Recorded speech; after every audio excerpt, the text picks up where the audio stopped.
If you grew up in a lower middle class family, you probably still do things that make no sense to people who didn't. You find yourself hesitating before buying something nice, turning off lights out of habit, or keeping things long past their usefulness. These aren't just random quirks, they're habits that formed out of necessity and stuck with you. For many, growing up lower middle class meant learning how to stretch every dollar, reuse whatever was possible, and always prepare for the unexpected. Even as life improves, these behaviors remain deeply ingrained, whether it's being overly cautious with money or feeling weird about throwing something away. These small actions are second nature. Now some people call it frugality, but for you, it's just life. Let's go through some of the most common habits people from lower middle class families carry into adulthood and see how many of these sound familiar. Number 1, they keep every plastic bag. Every lower middle class kitchen has a drawer or an entire cabinet full of plastic grocery bags. They're stuffed into other bags like some endless self-replicating puzzle. Why? Because you never know when you'll need them. Trash can liners, shoe protectors, lunch bags, those things are versatile. Even now, they can't bring themselves to throw a perfectly good plastic bag away. As Better Homes and Gardens suggests, reusing plastic grocery bags in various ways can enhance efficiency and reduce waste in the home. Some even go as far as folding them neatly or stuffing them into an old tissue box for easier access. It's a simple habit that grew out of necessity. For families that never had a ton of extra money to waste, plastic bags were an essential part of keeping things organized, and throwing them away seemed wasteful. Number 2, they still feel guilty. Spending money on themselves. Growing up where wants always had to make way for needs makes you second-guess every splurge. Fancy coffee, a pricey pair of shoes. They'll put it back multiple times before finally buying it. And even then, they'll feel guilty about it for days. Even when they're financially stable, spending on themselves feels indulgent, like they're doing something wrong. As The Atlantic discusses, people who are reluctant to spend, despite having substantial savings, often experience anxiety around financial decisions, influenced by past experiences of financial insecurity. The fear of overspending, which was instilled early on, lingers even when they can comfortably afford things. Buying something nice for themselves is not a regular habit. It's a special, sometimes anxiety-inducing decision. Number 3, they save leftovers, even when they probably shouldn't. Throwing food out was a sin growing up, so now they're committed to finishing every meal, even when full. Leftovers become tomorrow's lunch. If something's close to spoiling, they'll get creative and turn it into something edible. The thought of wasted food still makes their skin crawl.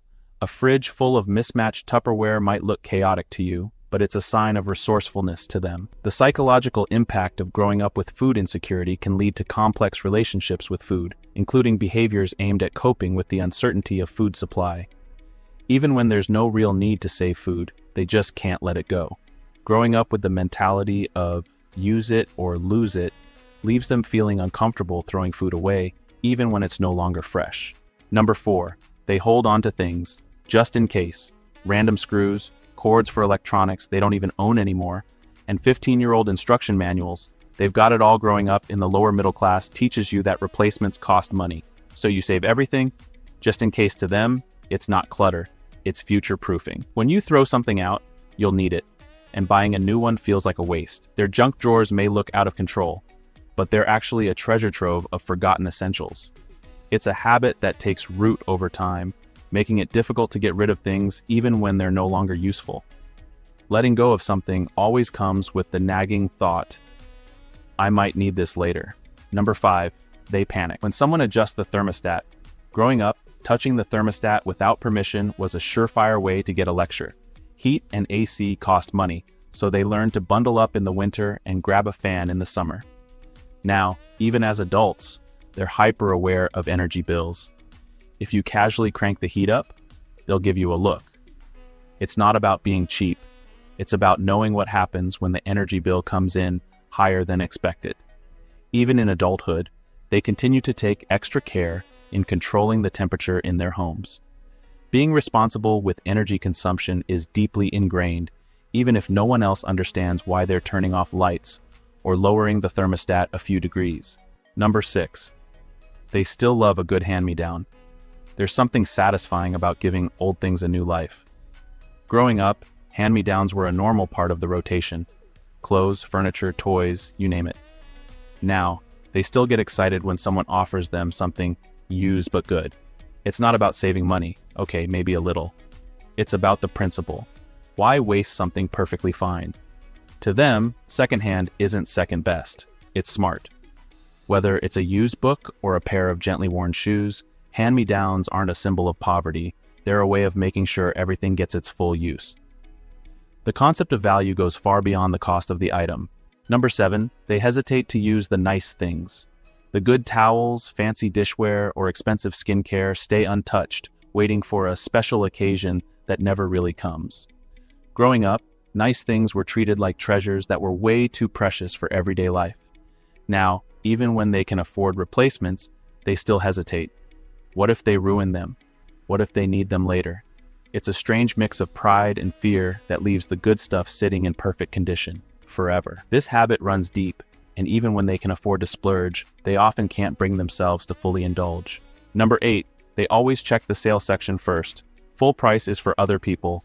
Growing up lower middle class meant learning how to stretch every dollar, so hitting the clearance rack or checking for coupons comes naturally to them. Even if they can afford the regular price now, they'll still hunt for a deal. It's not just about saving money, it's about feeling like they won.